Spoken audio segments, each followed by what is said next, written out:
Au nom du Père et du Fils et du Saint-Esprit, ainsi soit-il.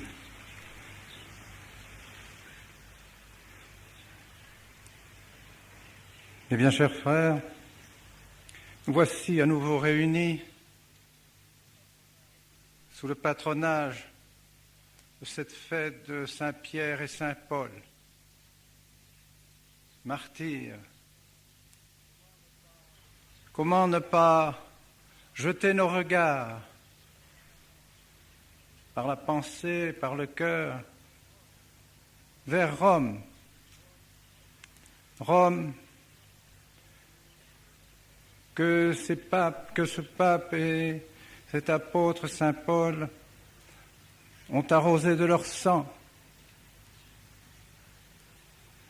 accompagnés de tant et de tant de martyrs.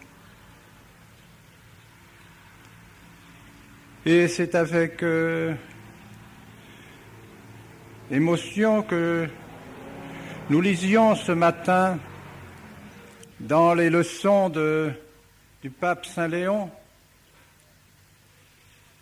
qui, s'adressant à cette ville éternelle, Rome, il disait « Ô Roma, qui eras magistra erroris, facta est discipula veritatis ». Ô Rome, toi qui as été maîtresse de l'erreur, qui as enseigné l'erreur, te voici devenue servante de la vérité. Quelle belle parole, servante de la vérité. Et il ajoutait que cette ville de Rome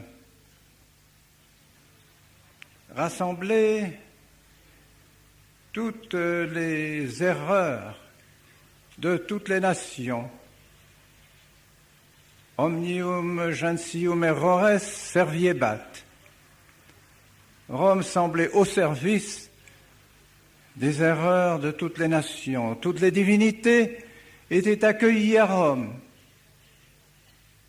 dans l'aéropage.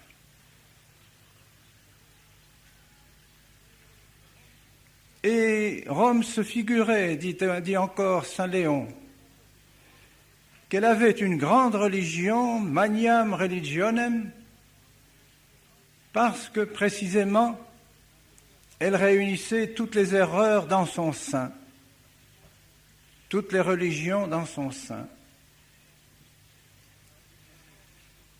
Ces paroles de Saint Léon, qui décrivaient la Rome païenne, la Rome antique, nous font réfléchir aujourd'hui. Quelle est la situation aujourd'hui à Rome? Et que pense-t-on de nous, nous qui sommes rassemblés ici pour accomplir et assister, participer à ces ordinations sacerdotales? Eh bien, nous pouvons le savoir par le livre qui vient de paraître du cardinal Ratzinger et qui parle de nous. Et que dit-il de nous? Il dit qu'il est étonné que la fraternité sacerdotale Saint-Pédis soit si attachée au pape, et c'est un témoignage de satisfaction pour nous, vraiment, si attachée au pape d'avant le concile, et font de graves réserves sur les papes qui ont suivi le concile. Si vraiment ils sont attachés à la papauté, pourquoi faire des distinctions entre les papes? Mais c'est lui-même qui nous donnera la réponse dans son propre livre. Car il dit en effet à son interlocuteur qui l'interroge et qui dit « Alors, Éminence, croyez-vous que quelque chose a changé depuis les années 60 ?» Et le cardinal de répondre « Oui, en effet, il y a quelque chose de changé dans l'Église depuis les années 60, c'est-à-dire depuis le Concile Vatican II. Et quel est ce changement?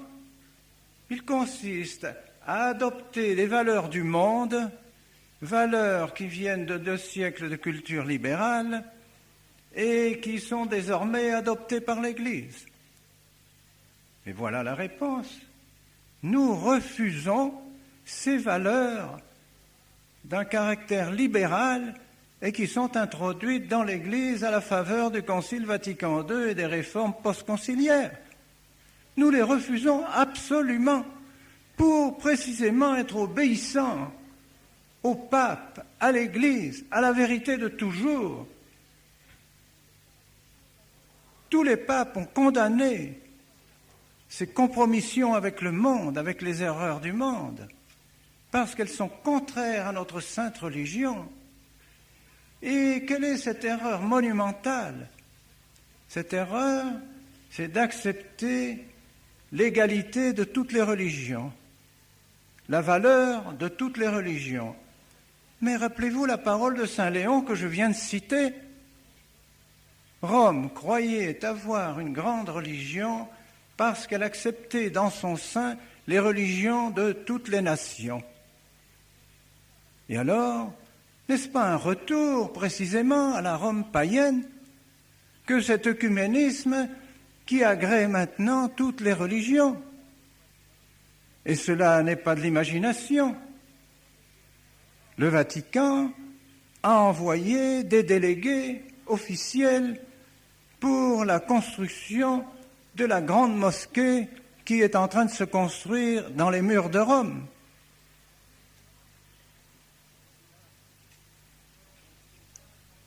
Le pape lui-même, vous vous en souvenez, est allé dans le temple luthérien à Rome prier avec les protestants, accueillant ainsi les religions fausses, inventées par le démon. Comment a-t-on jamais pu faire l'éloge de Luther au moment de son centenaire, de son 5e centenaire?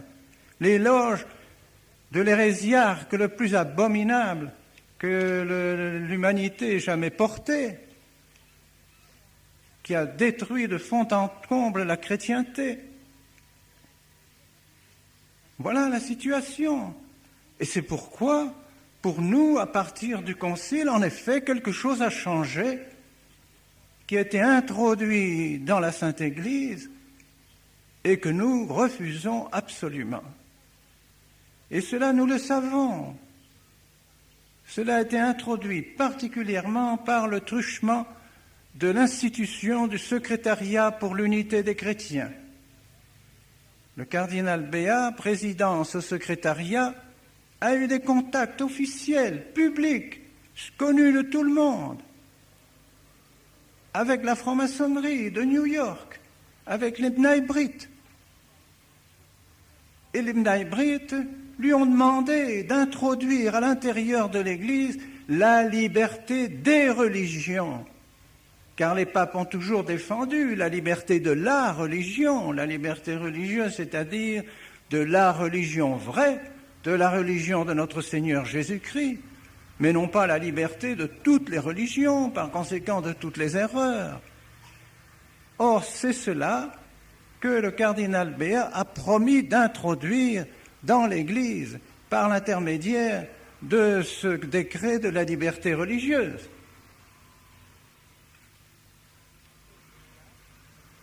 Le résultat, c'est que le cardinal Béat, après le concile, a reçu la médaille d'or de cette secte maçonnique composée seulement de juifs, réservée aux juifs.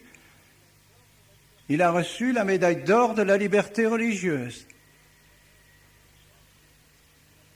Je pense que nous n'avons plus besoin de preuves. C'est là d'une évidence claire. La franc-maçonnerie a voulu introduire dans l'Église cette notion fausse de la liberté religieuse pour détruire la vérité de l'Église.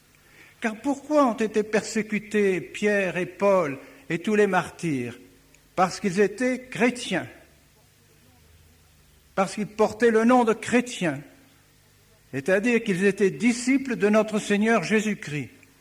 Et parce que ces disciples de notre Seigneur Jésus-Christ et cette religion se disaient la seule vraie, et étaient en train de convertir tous les disciples de toutes ces fausses religions, de toutes ces divinités païennes, de tous ces faux cultes. Les disciples étaient en train de se convertir à la religion seule vraie, à la religion de notre Seigneur Jésus-Christ. Alors le nom de chrétien est devenu en haine pour tous ceux qui étaient les disciples de ces religions.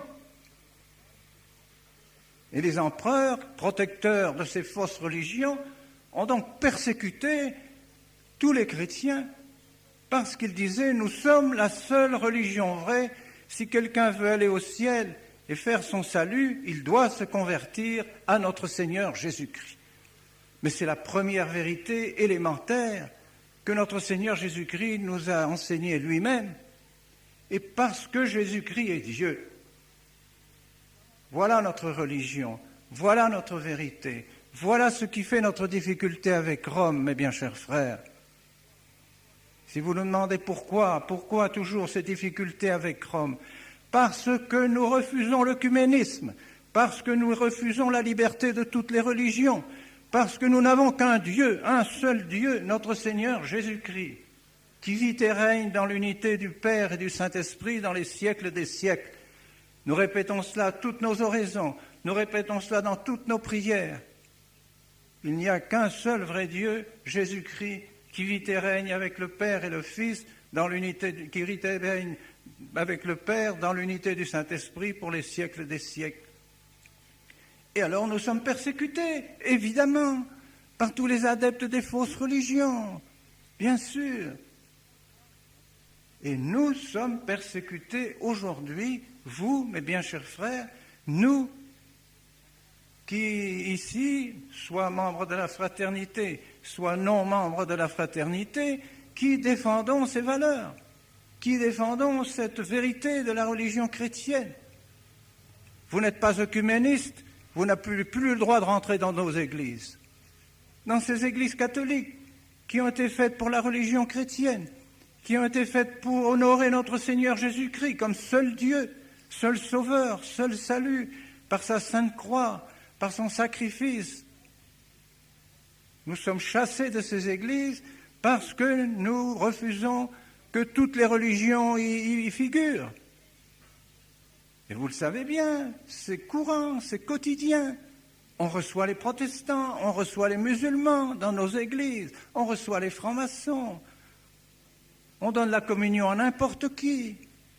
Dans nos églises, églises catholiques, églises faites pour la véritable religion. Alors il est normal que nous soyons chassés. Et oui, nous sommes chassés de ces églises, nous ne pouvons plus y prier, nous ne pouvons plus continuer le culte qui était celui d'autrefois dans ces églises et que nous voulons rétablir.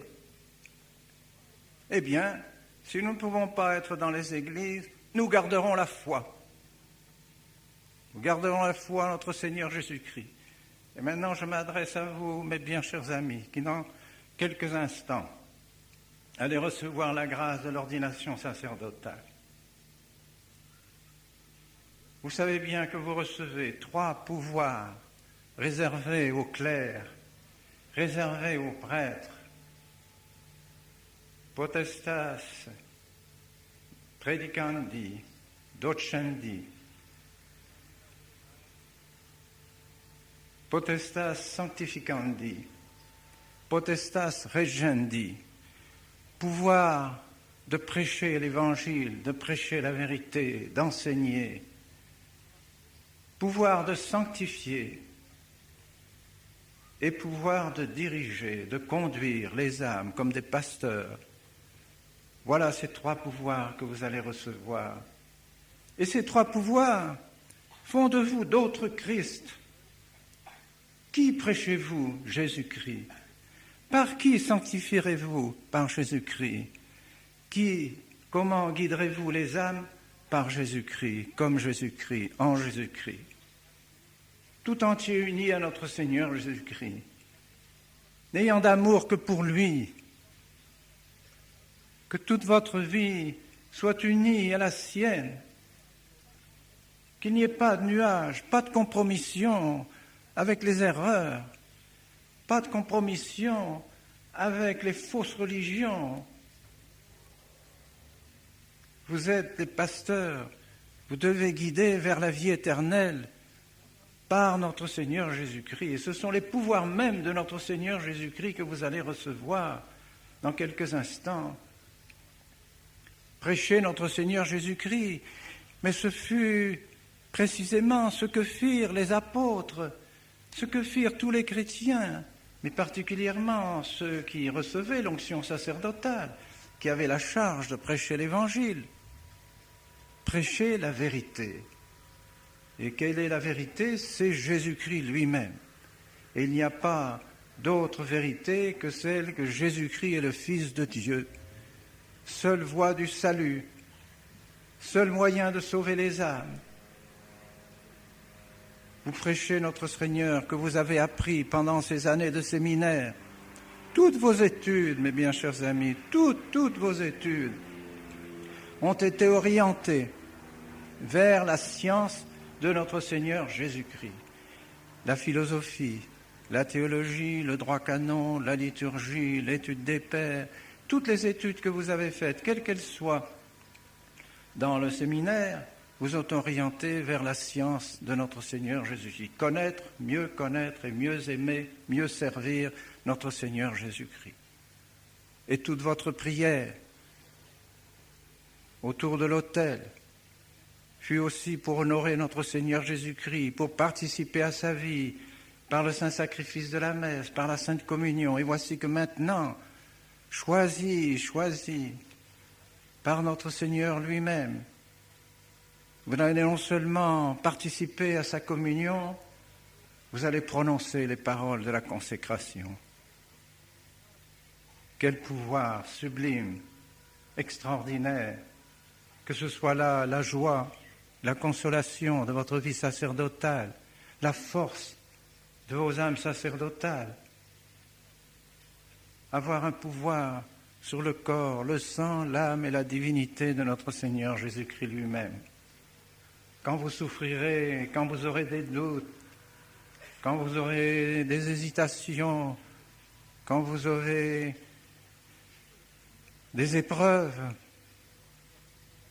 parce que peut-être votre prédication ne portera pas les fruits que vous souhaiterez, regardez notre Seigneur Jésus-Christ, regardez sa croix, regardez-le dans sa passion. Lui aussi, il a souffert, il a supporté le départ de tous ses apôtres, l'abandon total. Il a supporté courageusement et Dieu lui a donné cette récompense en le ressuscitant. Il s'est ressuscité lui-même par la force de sa divinité.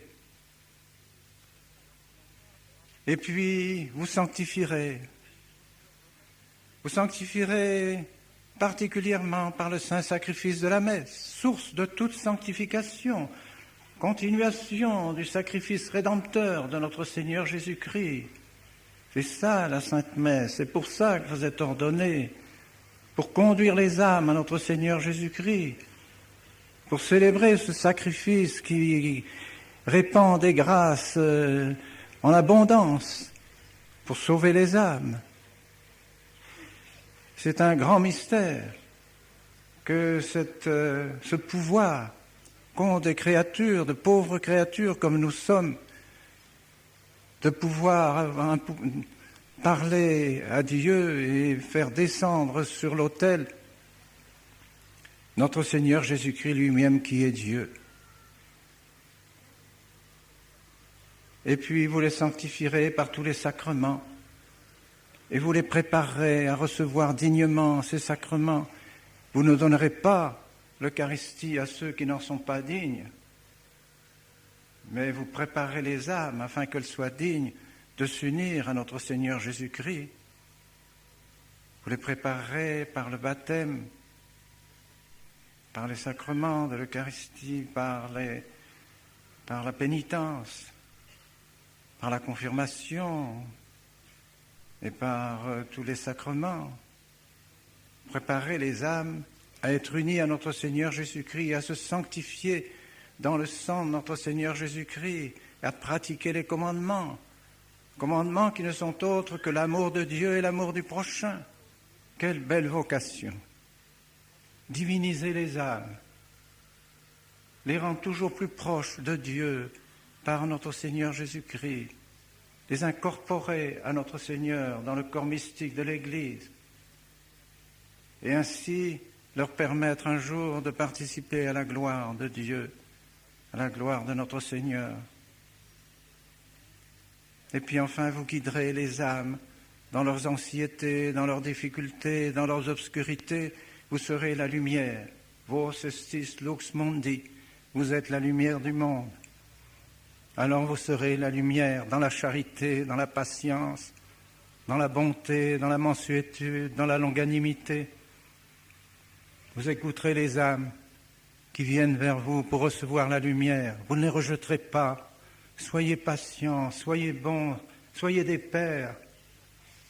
Faites en sorte que ces âmes vous approchant ont l'impression d'approcher de notre Seigneur Jésus-Christ et d'avoir de lui la réponse qu'elles attendent pour le bien de leurs âmes.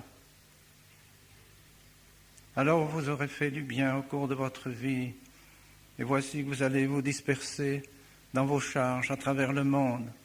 Que la Vierge Marie vous accompagne, qu'elle soit votre mère, qu'elle garde en vous cet amour unique, profond, définitif, sans jamais plus d'hésitation à notre Seigneur Jésus-Christ, amour de notre Seigneur Jésus-Christ, et que vous soyez vraiment les apôtres du Christ, au nom du Père et du Fils et du Saint-Esprit, ainsi soit-il.